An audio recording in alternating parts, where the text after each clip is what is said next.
Vortex.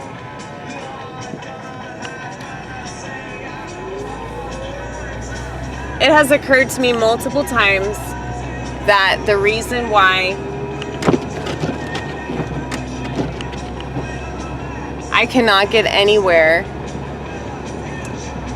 with a lot of the things that I talk about and the way that I present myself comedy-wise, it's because people just aren't ready for me. They're not ready for my crazy ass. They're not ready for all this information that we have. I know I sound arrogant as fuck, but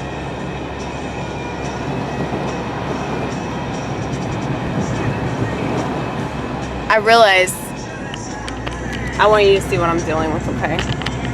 This is crazy ass shit. Thank you so much, Weather Machine. This is so exciting. Earlier today, it was so warm. No future, that's right.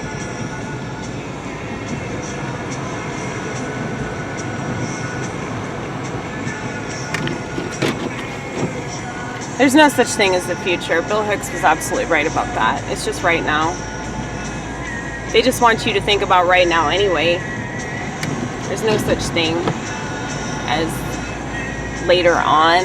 There's no such thing as eventual outcome. All that people care about is whatever they're feeling in that particular moment.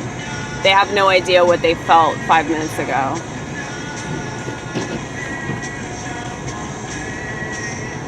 See, I feel like my jokes or my bits or whatever the fuck you want to call them are like really good if you agree with me. But I guess that's the problem. You know, everybody that I do comedy for, like, they're totally immersed in this shitty ass culture and they don't care how bad it is. Like tonight, I didn't even have a bit or a joke or anything. All I did was say the word sex over and over and over again. I just sang that. And they thought it was so funny. That just proves right there, you don't even have to have anything. Like, this culture is so shitty that you can just make fun of it by pointing at it and saying exactly what it is and people laugh at it. But it's just so fucking stupid. Like, it just makes me want to kill myself so I don't have to live in this world anymore, man. Because it's just like the most depressing thing to think about, that people just don't give a fuck about anything. You know, like, they care more about a comedian, that's right, yours truly, saying the N-word in a comedy bit 5 years ago than they do about everything falling apart in the country that they live in. That should tell you right there. I mean, the fact that they care more about women's rights, gay rights. Who gives a fuck about the rights of children? Who gives a fuck about how children are raised? And if children wake up every day wishing they were dead, who gives a fuck about that? You know, like, let's keep promising the most unsatisfiable group of people more fucking shit that they don't deserve and they don't even appreciate. They don't even understand it. They don't even understand why they've been told to want it. It's so fucking annoying, dude. Yep, I'm going off. Totally going off.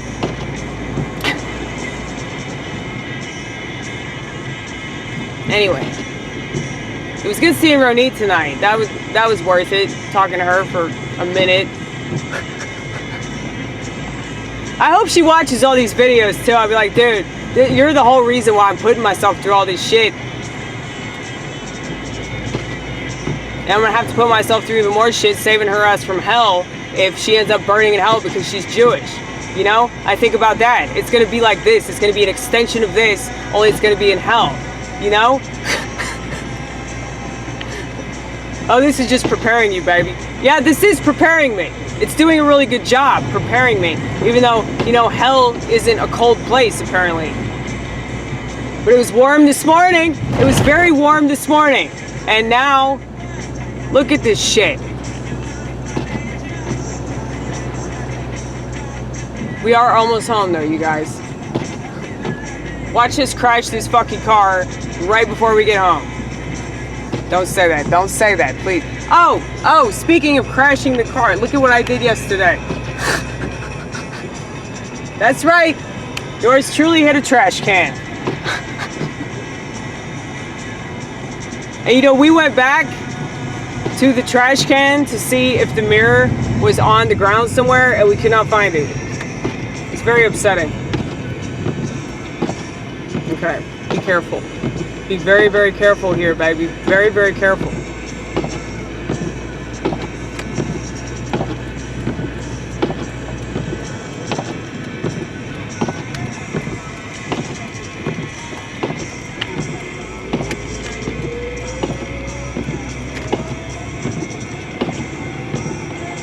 That's right, we're driving on the other side of the road.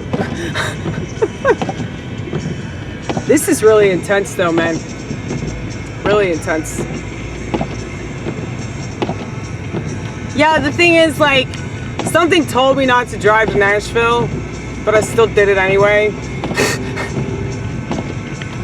Because I wanted to talk to Ronnit yesterday, but I ended up, you know, hanging out with my friend from California.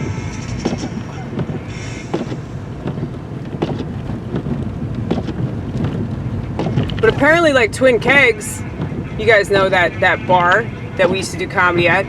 Apparently, there's another dude that's hosting a mic there. A black man. Isn't that exciting? Not the one that roasted me tonight because he's a fucking pansy-ass comic, but this other one who really likes my shit. It's funny, all these other black people that I've told about that joke, like, they all find it funny and they find it really endearing. And it just shows you right there that, like, yeah, if there's no such thing as context, then nothing exists anymore.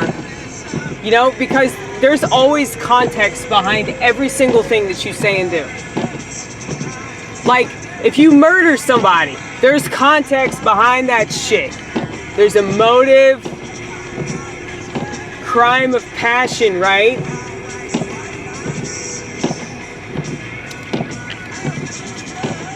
It's like you have to look at the context of everything in order to understand it. And that's the thing that people refuse to do.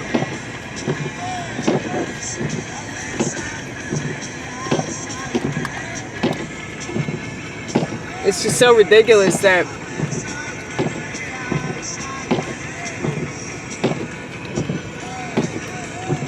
everybody is pretty vacant. It's so true. And they don't care. Oh my goodness. Just the level of honesty.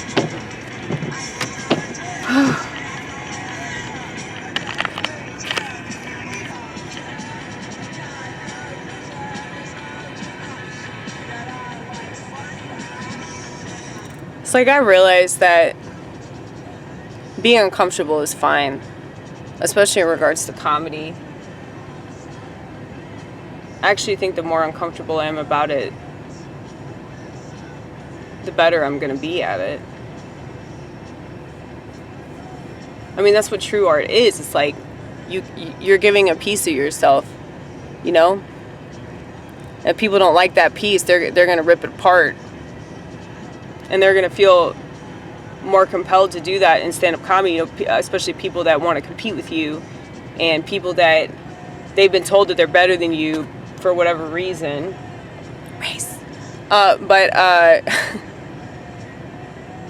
It's funny though.